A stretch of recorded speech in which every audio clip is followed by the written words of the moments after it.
안녕하세요. 평범한 일상 속의 특별한 지혜를 나누는 채널에 오신 것을 환영합니다.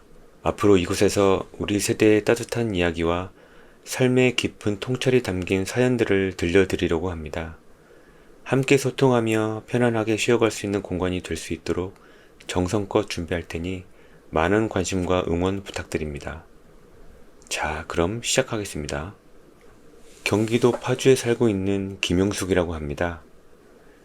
지금은 남들처럼 밥도 먹고 손주 재롱도 보면서 그럭저럭 살고 있습니다만 제 가슴속에는 60년이 넘도록 아무한테도 꺼내지 못한 시커먼 멍이 하나 있어요. 누군가에게 저는 아이가 아니었습니다. 매달 꼬박꼬박 통장에 찍히는 숫자였고 한 여자의 월세였습니다. 오늘 꺼낼 이야기는 한 아이가 어떻게 물건처럼 취급당했는지, 그리고 그 지옥 같은 시간 끝에 어떻게 다시 사람이 되었는지에 대한 기록입니다. 조금 긴 이야기가 될 것 같은데요. 제 손을 잡고 끝까지 함께 해주시겠어요? 사실 저도 처음부터 외로웠던 건 아니었어요. 제 기억 속에 가장 오래된 장면은 엄마의 부드러운 손등입니다. 시장통에서 떡볶이 하나를 나눠 먹어도 세상에서 제일 부유한 기분이었죠. 엄마가 제 머리를 두 갈래로 묶어줄 때면 거울 앞에서 괜히 치맛자락을 잡고 뱅글뱅글 돌기도 했어요. 우리 영숙이 세상에서 제일 예쁘다. 그 목소리만 있으면 작은 단칸방도 대궐 같았습니다. 하지만 그 행복 위로는 늘 길고 어두운 그림자가 드리워져 있었죠. 바로 아버지라는 이름의 폭풍이었습니다. 현관 번호키 소리, 구두 끄는 소리만 들려도 제 심장은 발바닥까지 내려앉았어요. 우리 집에 온기는 그 소리 하나에 순식간에 얼음장이 되어버렸습니다. 아버지는 술만 마시면 사람이 아니었습니다. 어느 날이었어요. 술 냄새와 함께 날아든 건 아버지가 집어던진 사발이었습니다. 비명도 지르지 못했습니다. 깨진 사기 그릇 조각 하나가 제 발등을 스치고 지나갔고 하얀 양말이 금세 붉게 물들었죠. 엄마는 그 피를 보는 순간 울지 않았습니다. 아니, 울음을 멈추고 아주 무서운 결심을 한 눈빛이었어요. 그날 밤 엄마는 아무 말 없이 제 짐을 챙기기 시작했습니다.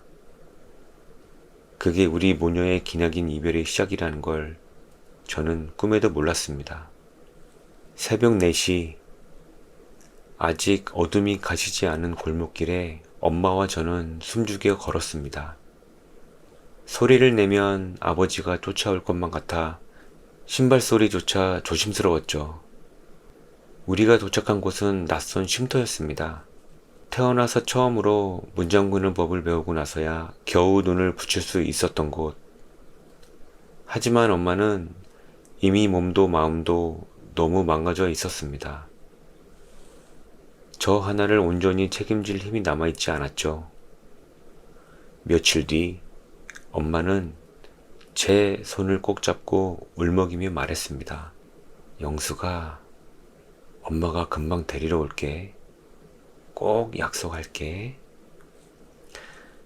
그 말은 제 인생을 지탱해줄 유일한 동아줄이었고 동시에 저를 기나긴 기다림 감옥에 가둔 주문이기도 했습니다. 엄마와 헤어지고 제가 간 곳은 어느 친절해 보이는 아주머니의 집이었습니다. 처음 저를 맞이할 때만 해도 그녀는 세상에 둘도 없는 천사 같았죠. 제 어깨를 감싸며 이제 걱정하지 마라. 여기가 내 집이다. 라고 말해주었으니까요. 하지만 현관문이 닫히고 사회복지사가 시야에서 사라지는 순간 그녀의 얼굴은 순식간에 가면을 벗어 던졌습니다. 야, 여기서 울어도 달라지는 건 없어. 밥값은 해야지? 그 차가운 말투, 그때 깨달았습니다. 저는 보호받으러 온 게 아니라 누군가의 일꾼으로 팔려온 것과 다름이 없었다는 사실을요. 그 집에서의 삶은 처절한 계급 사회였습니다. 주인집 아이들은 따뜻한 새밥에 반찬 투정을 했지만 저는 늘 그들이 남긴 식은 국에 밥을 말아 먹어야 했습니다. 해도 뜨지 않은 새벽, 제 하루는 다른 아이들의 구두를 닦고 거실을 훔치는 일로 시작됐죠. 겨울이면 손등이 터져 피가 맺혔지만 제게 허락된 건 낡은 수건 한 장뿐이었습니다. 고작 7살, 8살짜리 아이가 감당하기엔 세상은 너무나 차갑고 딱딱한 곳이었습니다. 제 생일이었던 어느 겨울날을 기억합니다. 공교롭게도 그 집 아들의 생일이기도 했어요. 거실에서는 케이크에 촛불이 켜지고 웃음소리가 끊이지 않았죠. 저는 부엌 구석에서 산더미처럼 쌓인 설거지를 하며 조용히 읊조렸습니다. 오늘 나도 생일인데. 지나가던 그 여자가 그 소리를 듣고는 코웃음을 치더군요. 밥 먹여줬으면 됐지. 무슨 생일 타령이야? 가서 걸레나 빨아. 그날 밤 이불 속에서 저는 엄마를 불렀습니다. 엄마는 내 생일을 기억하고 있을까? 나 지금 너무 춥고 배고픈데 엄마는 어디 있을까? 그 집에서 아픈 것은 죄였습니다. 고열로 눈앞이 핑글핑글 돌아도 걸레질을 멈출 수가 없었어요. 한 번은 정말 쓰러질 것만 같아 조심스럽게 말해봤습니다. 아주머니, 제 머리가 너무 아파요.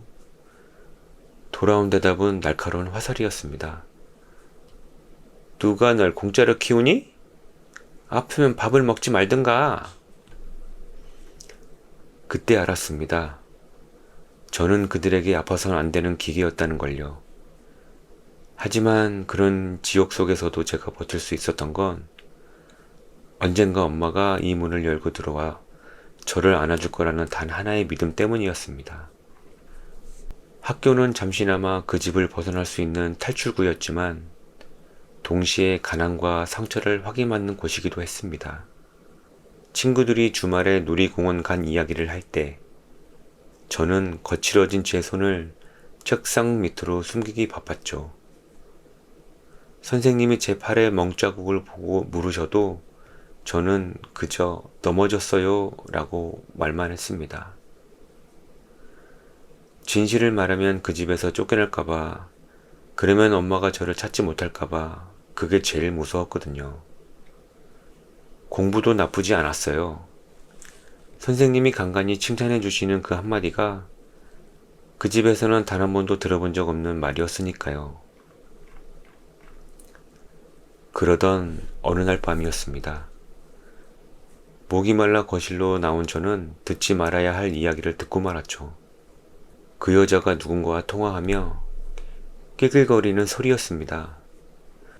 걱정 마. 쟤 하나만 끼고 있으면 정부 지원금에 후원금까지 웬만한 월세는 나와. 아프다고 엄살 피우길래 확 접어놨으니까 신경 꺼. 세상이 무너진다는 표현, 그때 처음 실감했습니다. 저는 가족의 따뜻함을 기다리는 아이가 아니라 매달 그 여자의 통장에 찍히는 숫자에 불과했던 겁니다. 밤새 입을 틀어막고 울었습니다. 내가 사람이 아니라 돈이었다니. 그 사실을 알게 된 후로 그 여자는 더욱 집요해졌어요. 제 마음속에 신락같이 남아있던 엄마에 대한 기억을 아예 뿌리채 뽑아버리려 했죠. 제가 멍하니 창밖을 보고 있으면 비웃으며 다가와 말하곤 했어요. 야, 내 엄마가 널 사랑했으면 벌써 왔겠지. 안 그러니? 그 말은 날카로운 송곳처럼 제 가슴을 후벼 팠어요. 정말 엄마는 나를 잊은 걸까? 아니면 이 지옥 같은 곳에 나를 버려두고 혼자만 행복한 걸까? 어린 마음에 의심이 싹트기 시작했죠. 하지만 그럴 때마다 저는 입술을 깨물며 엄마의 마지막 약속을 떠올렸습니다. 꼭 데리러 올게 라고 했던 그 목소리 하나를 붙잡고 하루하루를 버텼던 거예요. 그렇게 위태로운 날들이 이어지던 어느 날 밤이었습니다. 저는 또다시 문틈 사이로 새어나오는 그 여자의 목소리를 듣고 몸이 굳어버렸죠. 이번에는 저를 아예 다른 곳으로 넘겨버리겠다는 이야기였거든요. 이제 쟤도 머리가 굵어져서 다루기 힘들어. 받을 만큼 받았으니 이제 정리해야지. 그 말을 듣는 순간 숨이 턱 막혔습니다. 다른 곳으로 간다는 건 엄마가 나를 찾아와도 영영 만날 수 없게 된다는 뜻이었으니까요. 저는 처음으로 그 여자 앞에 무릎을 꿇고 빌었습니다. 더 열심히 일하겠다고, 뭐든 시키는 대로 하겠다고요. 그러자 그 여자는 차갑게 웃으며 내일 찾아올 사회복지사 앞에서 입도 뻥끗하지 말라고 협박했습니다. 드디어 다음날 사회복지사가 집을 방문했습니다. 그 여자는 언제 그랬냐는 듯 세상에서 가장 자애로운 엄마의 얼굴을 하고 제 어깨를 감싸 안았죠. 하지만 제 어깨를 누르는 그 손길은 공포 그 자체였습니다. 영수가 선생님께 말씀드려야지. 여기서 잘 지내고 있다고. 복지사 선생님이 제 눈을 빤히 쳐다보며 물으셨어요. 정말 잘 지내고 있냐고요. 말하고 싶었습니다. 배고프다고, 아프다고 제발 여기서 꺼내달라고요. 하지만 입 밖으로 나온 건 비겁한 거짓말이었습니다. 네, 잘 지내요. 엄마와 헤어진 지 4년이 지나 제가 12살이 되던 해였습니다. 그날도 어김없이 구박을 받으며 마당을 쓸고 있는데 대문 너머로 낯선 그림자가 보였습니다. 너무 말라서 금방이라도 쓰러질 것 같은 여자. 제가 기억하던 엄마보다 훨씬 작아진 모습이었지만 저는 단번에 알 수 있었습니다. 영수가... 그 목소리, 꿈속에서 수천 번은 더 들었던 그 이름, 엄마였습니다. 엄마는 저를 보자마자 대문 안으로 달려와 저를 부서지도록 안았습니다. 제 어깨 위로 뜨거운 눈물이 후두둑 떨어졌습니다. 엄마는 저를 버린 게 아니었습니다. 엄마는 혼자 온 게 아니었습니다. 그동안 모은 상담 기록과 그 여자가 가로챈 지원금 내역을 증거로 가져왔죠. 내 딸한테 들어온 돈, 당신이 어디에 썼는지 다 확인했어. 당장 우리 아이 내놔. 늘 당당하던 그 여자의 얼굴이 흑빛으로 변하는 걸 보며 저는 처음으로 가슴속 웅어리가 뚫리는 기분이었습니다. 엄마는 제 손을 잡고 그 지옥 같은 집을 걸어 나왔습니다. 한 걸음 한 걸음 그 발걸음이 얼마나 떨리던지요. 엄마를 만나면 왜 이제 왔냐고 원망부터 하고 싶었습니다. 하지만 엄마가 들려준 이야기는 제가 상상했던 것보다 훨씬 더 비극적이었어요. 아버지가 우리를 찾기 위해 엄마를 계속해서 위협하며 쫓고 있었던 것입니다. 심지어 제가 있던 그 집과 아버지 쪽 사람들 사이에 이상한 연락책이 있었다는 사실까지 알게 되었죠. 엄마는 저를 데리러 오기 위해 자신의 위치를 숨기며 도망치고 또 도망쳐야만 했던 거예요. 저를 다시 안전하게 품기 위해 무너지지 않으려고 혼자 외로운 싸움을 하고 있었던 겁니다. 그 사실을 깨닫자 그 여자가 저를 엄마로부터 고립시키기 위해 얼마나 치밀하게 가스라이팅을 해왔는지 온몸에 소름이 돋았습니다. 상황이 불리해지자 그 여자는 마지막 수단으로 저를 흔들기 시작했습니다.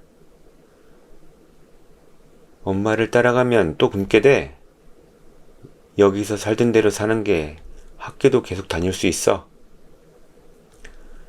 익숙한 지옥과 낯선 희망 사이에서 저는 잠시 망설였습니다. 그때 엄마가 제 눈을 똑바로 보며 말했습니다. 영수가, 엄마가 늦게 와서 미안해. 내가 나를 미워해도 괜찮아. 하지만 이번엔 너를 절대 혼자 두지 않을 거야.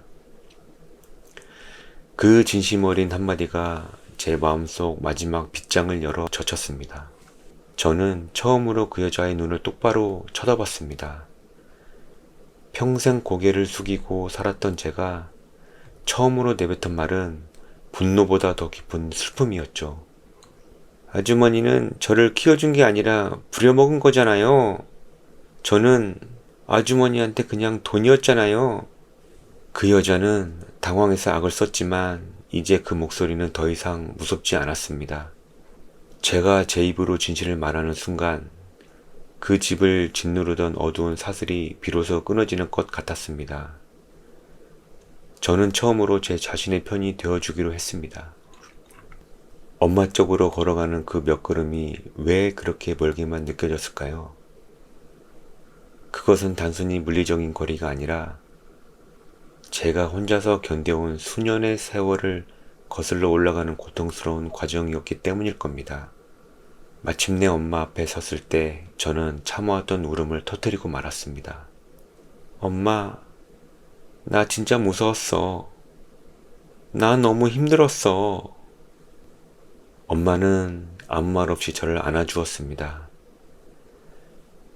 기억 속보다 훨씬 작은 가냘픈 품이었지만 그 어떤 대궐보다 아늑하고 따뜻한 곳이었죠. 그 집을 나와 처음으로 편의점에 들렀을 때 잊을 수가 없습니다. 엄마가 조심스럽게 배고프지 않냐고 물으셨을 때 저는 아주 작은 목소리로 말했어요. 딸기 우유 먹고 싶어. 그 집에서는 감히 입 밖으로 꺼내지 못했던 사소한 욕심이었죠. 엄마는 웃으며 딸기 우유 2개를 샀습니다. 하나는 제 거, 하나는 엄마 거. 그 차가운 우유를 한 모금 마시는데 눈물이 왈칵 쏟아졌습니다. 아, 이게 사람이 사는 맛이구나. 누군가 내 마음을 알아주는 게 이런 기분이구나 싶었어요. 엄마가 새로 마련한 집은 낡고 비좁았습니다.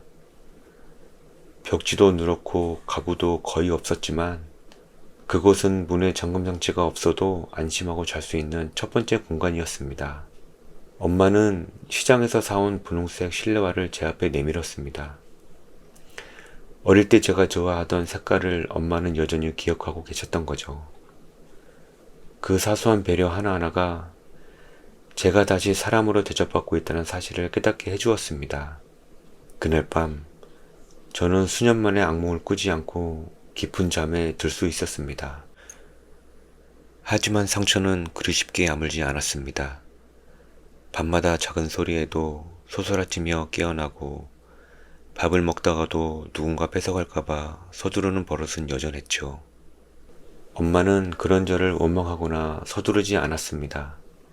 제가 불안해할 때마다 제 등을 쓸어주며 괜찮아, 이제 다 끝났어 라고 밤새도록 속삭여 주었죠. 그 따뜻한 손길이 제 몸에 배어있던 공포의 기억들을 하나씩 지워갔습니다. 시간이 오래 걸렸지만 저는 그렇게 천천히 아이다운 웃음을 되찾아갔습니다. 그러던 어느 날 밤이었습니다. 화장실에 가려고 일어났다가 거실에서 숨죽여 울고 있는 엄마를 보았죠.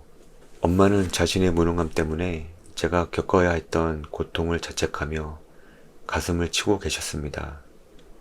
그때 깨달았습니다. 엄마도 저만큼이나, 아니, 어쩌면 저보다 더 아픈 시간을 보냈을 거라는 사실을요. 우리는 서로에게 미안하단 말을 하며 부둥켜 안고 한참을 울었습니다. 사과할 이유가 없는 사람들이 서로의 상처를 보듬으며 진짜 가족이 되어가는 밤이었습니다. 이후 엄마와 저는 악착같이 살았습니다. 중학교에 다시 들어가는 것도 쉽지 않았어요. 공백이 있었으니까요. 하지만 저는 이를 악물고 공부했습니다. 그 집에서는 꿈도 꾸지 못했던 것, 내가 원해서 하는 공부를 하고 싶었거든요. 선생님 중에 딱 한 분이 계셨어요.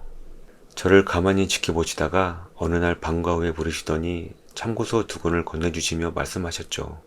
넌 눈빛이 보통이 아니야. 포기하지 마.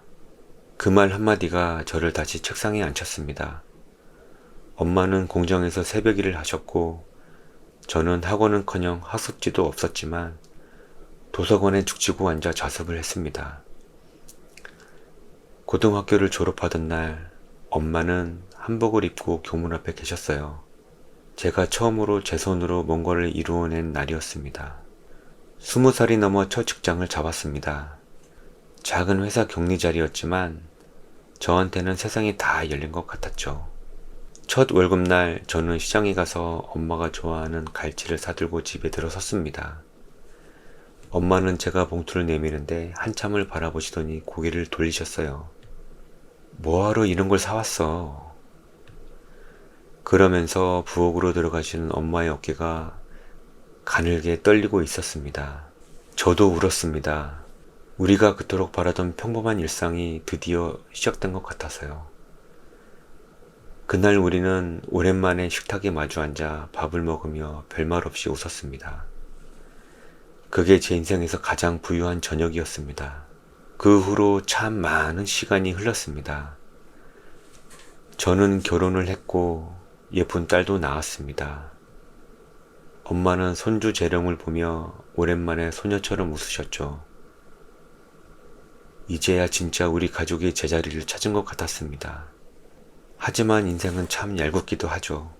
쉼터와 공장을 전전하며 몸을 돌보지 않았던 엄마의 몸속엔 오랜 세월의 상처가 깊이 자리 잡고 있었습니다.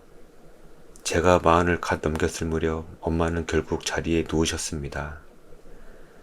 병원 침대에 누워 야위어가는 엄마의 손을 잡고 있을 때마다 제 가슴은 찢어지는 것 같았습니다. 엄마, 이제 나도 엄마 호강시켜줄 준비 다 됐는데 왜 자꾸 잠만 자려고 해? 엄마가 돌아가시기 전날 밤이었습니다. 기운 없이 눈을 감고 계시던 엄마가 제 손을 꼭 잡으셨어요. 평생을 일에 거칠고 마른 그 손에는 저를 향한 미안함과 사랑이 가득 담겨 있었죠. 영수가 그 집에서 혼자 두게 해서 미안해.